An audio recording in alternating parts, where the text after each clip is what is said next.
नमस्ते छात्रों, मैं आमले बीए कक्षा 9वीं हिंदी में आपका पुनः स्वागत करता हूँ। कह कविराय दूसरी इकाई का जो पद्य है कह कविराय, इसके बारे में आज हम जानकारी लेंगे। इसके जो लेखक है कवि गिरिधर है। इनकी जो ये विधा है यह कुंडलिया है। इसमें 6 कुंडलियों का समावेश किया हुआ है और इस कुंडली से हमें ईमानदारी, राष्ट्रभक्ति और परोपकार की भावना, यह मूल्य सीखने हैं। आइए लेखक का परिचय देखेंगे। कवि गिरिधर, इनका जन्म एक अनुमान के अनुसार इनका जन्म 1713 में हुआ था। यह कुंडलियाँ पढ़ने का उद्देश्य क्या है? देखो, यह दोहा और रोला के मेल से बनी कुंडली है। कुंडली में दोहा के जो अंतिम पद रहते हैं वह रोला का पहला चरण बनाना होता है। कुंडलियों की एक विशेषता यह है कि जिस शब्द से शुरू होती है उसी से इसका समापन भी होता है। यह उदाहरण हम देखेंगे कुंडलियों का। यहाँ कुंडलियों के माध्यम से विविध सामाजिक गुणों को अपनाने की बात कवि गिरिधर ने कही है। यह कुंडलियाँ क्यों पढ़ना है? देखो, छात्रों को गुणी व्यक्तियों के जो महत्व है उनका महत्व समझाना है। छात्रों को अच्छी मित्रता के लाभ बताना है। छात्रों को स्वार्थी मित्र के दुष्परिणाम किस तरह हो सकते हैं यह समझाना है। देखो, इस कुंडली से क्या पढ़ना है? देखो, छात्रों को परोपकार का महत्व बताना है। परोपकार किसे कहते हैं? छात्रों को सामाजिक गुण आत्मसात कराने के बारे में बताना है। छात्रों को बिना सोचे काम करने के परिणाम किस तरह होते हैं, कैसे होते हैं, बिना सोचे काम करने पर क्या हाल हो सकता है, क्या परिणाम हो सकते हैं, ये बताना। देखो, यह जो कुंडलियाँ है तो पहली कुंडली है यह गुण के गाहक, और उसके अंत में भी क्या है? गुण के, और शुरू में भी कुंडली क्या है? गुण के। इसे क्या कहते हैं? कुंडलियाँ कहते हैं। और ये जो 2 लाइन है, 2 पंक्ति, उसे दोहा कहते हैं। दोहा और रोला के मेल से ये कुंडलियाँ बनती है। तो सबसे पहले हम ये जो कुंडलियाँ है यह पढ़ेंगे और उसके बाद उसका जो कठिन शब्द है वह देखेंगे। गुण के गाहक सहस नर, बिन गुण लहे न कोय। जैसे कागा कोकिला, शब्द सुने सब कोय। शब्द सुने सब कोय, कोकिला सबे सुहावन। दोऊ के एक रंग, काग सब भय अपावन। कह गिरिधर कविराय, सुनो और ठाकुर मन के। बिन गुण लहे न कोय, सहस नर गाहक गुण के। तो आइए कठिन शब्द देखेंगे। सबसे पहले देखो, कठिन शब्द इस प्रकार है। गुण यानी कि गुण, ग्राहक यानी कि ग्राहक, खरीदने वाला, खरीददार कहेंगे उसे। सहस यानी कि सहस्त्र, हजारों। लय यानी कि पाए। नर यानी कि मनुष्य। कोकिला यानी कि कोयल। अपावन यानी कि अपवित्र। देखो, एक सवाल है, हजारों लोग किसे पसंद करते हैं? तो यह हम इस कुंडली में इस सवाल का जवाब देखेंगे। गुण के गाहक सहस नर, बिन गुण लहे न कोय। देखो, गुण यानी कि गुण के, गाहक यानी कि खरीदने वाले, गुण को खरीदने वाले। सहस नर यानी कि हजारों लोग है, हजारों मनुष्य है जो गुण को खरीदते हैं। बिन गुण लहे न कोय, जिसके पास गुण नहीं है उसे खरीदने के लिए कोई भी नहीं है। लेकिन जो गुणवान है, जिसके अंदर गुण है अच्छे, उसे खरीदने के लिए हजारों लोग हैं। जैसे कागा कोकिला, शब्द सुने सब कोय। जैसे यानी कि जिस प्रकार, कागा यानी कि क्या? कौवा। कोकिला यानी कि कोयल। शब्द सुने सब कोय। देखो, कोकिला, कोयल और कागा, ये जो कौवा है, ये दोनों की आवाज़ तो हम सभी लोग सुनते हैं, लेकिन शब्द सुने सब कोय कोकिला सबे सुहावन। देखो दोनों की भी आवाज हमने सुनी है, लेकिन सबसे अच्छी मीठी आवाज किसकी है? कोयल की है। दो के एक रंग, देखो उनका जो रंग है वह दोनों के भी कैसे है? एक ही है। काग सब भय अपावन, दोनों के रंग एक ही है, लेकिन ये जो काग है, कौवा जो है, यह फिर भी अपवित्र लगता है, अपावन लगता है। किस वजह से? उसके अंदर मीठापन नहीं है, उसके आवाज में मीठापन नहीं है, इसीलिए। कह गिरिधर कविराय, कह यानी कि कहते हैं, कौन? गिरिधर कविराय कहते हैं। क्या कहते हैं? सुनो हो ठाकुर मन के, बिन गुण लहे न कोय, सहस नर गाहक गुण के। सुनो हो ठाकुर मन के यानी कि सुनो, जो गुणवान लोग हैं उन्हें हजारों लोग पसंद करते हैं, गुणी व्यक्तियों को हजारों लोग पसंद करते हैं। तो आइए, प्रथम जो ये कुंडली है, इस कुंडलियों में गुणी व्यक्तियों को महत्व दिया है। तो दूसरी कुंडली देखेंगे हम यहाँ पर। देखा सब संसार में मतलब का व्यवहार, जब लगी पैसा गाट में तब लगी ताको यार। तब लगी ताको यार, यार संग ही संग डोले, पैसा रहा न पास, यार मुख से नहीं बोले। कह गिरिधर कविराय, जगत का यही लेखा, करत बेगर्जी प्रीति, मित्र कोई बिरला देखा। तो देखिए इसके कठिन शब्द देखेंगे। गाट यानी कि जेब, डोले यानी कि घूमना, ताको यानी कि उसको, लेखा यानी कि व्यवहार, प्रीति का मतलब है प्रेम, बिरला यानी कि निराला। एक सवाल है, इस संसार में सबका व्यवहार कैसा होता है?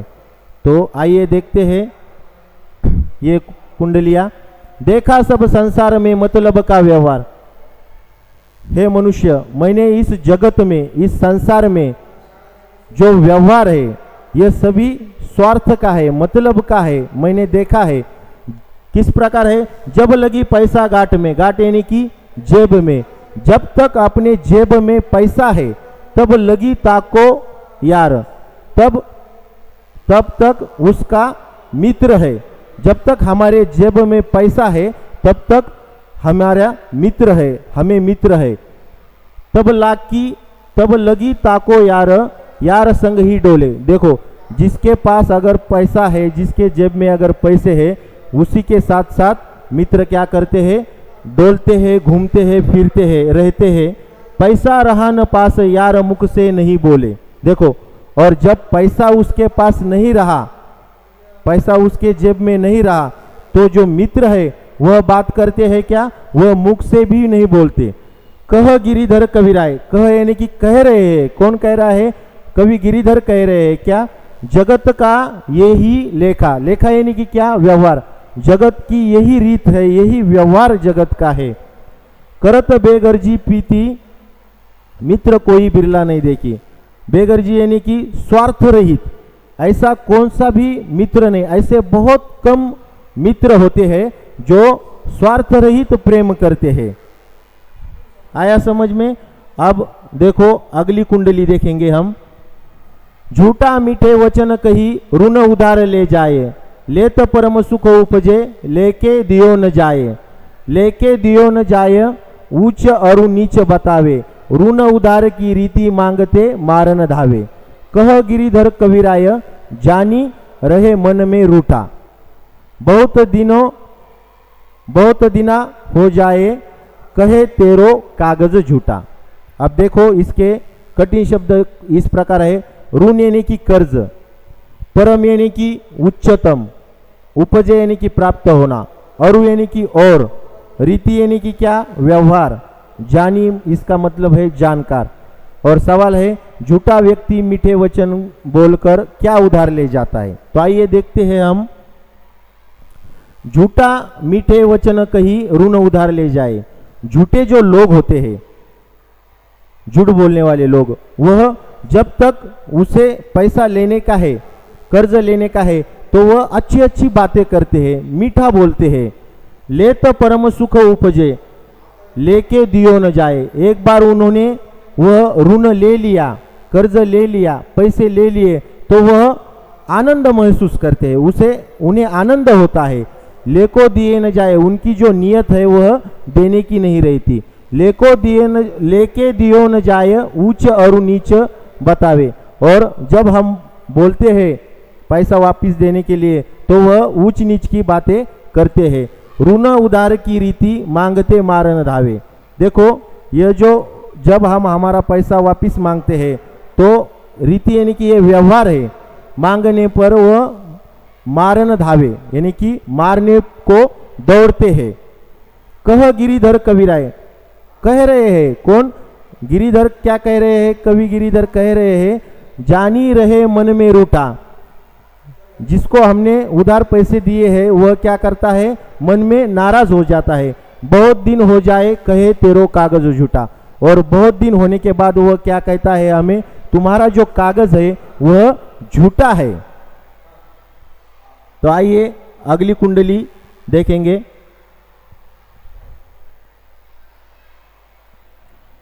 तो आइए देखेंगे, बिना विचारे जो करे सो पाछे पछताए। काम बिगाड़े आपनो जग में होत हसाए। जग में होत हसाए, चित्त में चैन न आवे। खान पान सन्मान राग रंग मन ही न भावे। कह गिरिधर कविराय दुख कछु तरत न टारे। खटकत है जिय माही कियो जो बिना विचारे। आइए इसके कठिन शब्द देखेंगे। पाछे यानी कि क्या? बाद में।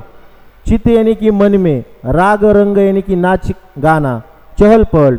तरत यानी कि टलता है। टारे यानी कि टालने से। खटकत यानी कि खटकना, दर्द होना। जिय माही यानी कि हृदय में। तो सवाल देखिए, जो व्यक्ति बिना विचारे काम करते हैं उन्हें बाद में क्या करना पड़ता है? तो आइए देखते हैं। बिना विचारे जो करे सो पाछे पछताए। देखो जो लोग अगर कोई काम करना हो वह बिना सोचे बिना विचार किए अगर करे तो सो वह पाछे पछताए। सो यानी कि वह, पाछे यानी कि बाद में, पछताए यानी कि उन्हें पछताना पड़ता है। काम बिगाड़े आपनो। देखो काम बिगाड़े आपनो यानी कि क्या? उनका जो काम है वह बिगड़ जाता है। और जग में होता हंसाए। और हमारा अगर काम बिगड़ गया तो जग में हमारी क्या होती है? हंसी होती है। हम जग के हंसी के पात्र बन जाते हैं। जग में होता हंसाए, चित्त में चैन न आवे। अगर जग में, संसार में अगर कोई हम पर हंस रहा हो तो हमारा जो चित्त है, हमारा जो मन है वह चैन नहीं रहता, उसको शांति नहीं मिलती, दुख हो जाता है। खान पान सन्मान राग रंग मन ही न भावे। खान पान जो है, मान सम्मान जो है, राग रंग यानी कि नाच गाना, टहल पहल, यह सब कुछ मन को अच्छा नहीं लगता। किसी भी वस्तुओं पर हमारा ध्यान नहीं रहता। कह गिरिधर कविराय दुख कछु टरत न टारे। कह यानी कि कह रहे हैं, कवि गिरिधर क्या कह रहे हैं? दुख कछु न टरत न टारे। यानी कि दुख जो है वह, मेरे मन में जो दुख है वह दुख ही नहीं चला जाता, वह हर बार मुझे खटकता है। खटकत है जिय माही यानी कि हर बार मुझे वह दर्द महसूस होता है, पीड़ा देता है, दुख होता है। क्यों जो बिना विचारे, क्योंकि जो मैंने काम किया हुआ है वह बिना विचारे किया है, इसीलिए यह सब होता है। तो आइए इसके आगे देखेंगे कुंडली। बीती ताही बिसारी दे आगे की सुध लेई। जो बनी आवे सहज में ताही में चित्त देई। ताही में चित्त देई बात जोई बनी आवे। दुर्जन हसे न कोय चित्त में खता न पावे। कह गिरिधर कविराय यही यह है करो मन परतिथि। आगे की सुध लेई समुझी बीती सो बीती। देखिए इसके कठिन शब्द। ताही यानी कि क्या? उसे। बिसारी यानी कि भूल दो, भूल। सूदी यानी कि सोच, अपनी जो सोच है वह सोच। बनी यानी कि बनकर आए। सहज यानी कि सरल। ताही यानी कि उसमें। दुर्जन यानी कि दुष्ट। खता यानी कि क्या? परेशानी। परतिथि यानी कि विश्वास। सवाल है बीती बातें भूलकर क्या करना चाहिए? देखो, बीती ताही बिसारी दे आगे की सुध ले। लेखक क्या, कवि गिरिधर क्या कहते हैं कि जो बीती हुई जो बातें हैं वह उसे भुला देना चाहिए। यह जो कुंडली है, यही कुंडली का अर्थ बताते हुए कवि गिरिधर कहते हैं, इस कुंडली का संदेश यह है कि बीती जो बातें हैं वह आदमी ने भूलनी चाहिए। तो आगे की सुध ली, यानी कि आगे क्या करना है यह सोचना चाहिए। जो बनी आवे सहज में, देखो, जो बनी आवे यानी कि जो बनती है सहज में, जो जिस पर हमारा विश्वास है, ताही में चित्त देई, यानी कि जो हमारा मन कह रहा है, मन का जिस पर विश्वास है, भरोसा है, वही बात करनी चाहिए, उस पर ही अपना लक्ष्य केंद्रित करना चाहिए। ताही में चित्त देई बात जोई बनी आवे, जो बात हमें बनाना आती है, जो काम हम कर सकते हैं उस पर ही ध्यान देना चाहिए, ऐसे कवि गिरिधर कह रहे हैं। दुर्जन हंसे न कोय चित्त में खता न पावे, देखो ऐसा करने से हमें क्या होता है, हम पर जो दुर्जन हंसने वाले जो लोग रहते हैं वह हम पर नहीं हंसेंगे, चित्त में खता न पावे, यानी कि हमारा जो आत्मविश्वास है वह अच्छा रहेगा। कह गिरिधर कबीराय यह है करु मन प्रतीति, कवि गिरिधर क्या कहते हैं, यह मन का प्रतीति यानी कि विश्वास है कि आगे की सुध लेई समुझी बीती सो बीती, मनुष्य ने आगे क्या करना चाहिए यह समझकर बीती हुई जो बात है हमारे, वह भुला देना चाहिए उन बातों को। उसके आगे देखिए, पानी बाड़ो नाव में घर में बाड़ो दाम, दोनों हाथ उछलिए यही सायानों का काम, यही सायानों का काम, राम को सुमिरन कीजिए, पर स्वास्थ्य के काज शिष्य आगे कर दीजिए। कह गिरिधर कबीराय बड़ेन की याही बानी, चलिए चाल सुचाल रखिए अपनो पानी। देखो इसके कठिन शब्द देखेंगे, बाड़ो यानी कि बढ़ जाना, उछलिए यानी कि फेंकिए, सयानो यानी कि समझदारी, सुमिरन यानी कि स्मरण, परस्वास्थ्य यानी कि परोपकार, काज यानी कि काम, बड़े ने यानी कि बड़े लगा, बड़े यानी कि बढ़ने लगा, सुचाल यानी कि अच्छा आचरण, पानी यानी कि इज्जत है यहाँ पर अर्थ। नाव में पानी भर जाने पर क्या करना चाहिए, तो आइए देखते हैं। पानी बाड़ो नाव में घर में बाड़ो दाम, देखो पानी अगर नाव में बढ़ जाता है तो हम क्या करते हैं, दोनों हाथ से उछलिए यही सयानों का काम। एक समझदार आदमी का क्या काम रहता है, अगर नाव में पानी बढ़ गया तो वह दोनों हाथ से उछल कर फेंक देने का है। और घर में बाड़ो दाम, अगर हमारे घर में जिस प्रकार पानी नाव में बढ़ता है उसी प्रकार अगर धन हमारे घर में आ जाए तो उसका जो धन है वह सही जगह पर देना चाहिए, अच्छा ढंग से दान करना चाहिए, मुक्त भाव से दान करना चाहिए। यही सयानों का काम, यही समझदार आदमी का काम रहता है। यही सयानों का काम, राम को सुमिरन कीजिए। समझदार आदमी का यह काम है, राम का सुमिरन कीजिए, यानी कि राम का स्मरण करना, पर स्वास्थ्य के काज, परोपकार करने के लिए शिष्य आगे कर दीजिए। ईश्वर के आगे परोपकार करने के लिए हमारा शिष्य जो है, सिर जो है वह आगे करना चाहिए। कह गिरिधर कबीराय बड़े की यही वाणी, कवि गिरिधर कहते हैं कि बड़े लोगों की यही वाणी है। चलिए चाल सुचाल रखिए अपनो पानी, अपना जो आचरण है वह हमेशा अच्छा रहना चाहिए, यही अपनी इज्जत है, यही हमारी मान मर्यादा है। नमस्ते, धन्यवाद।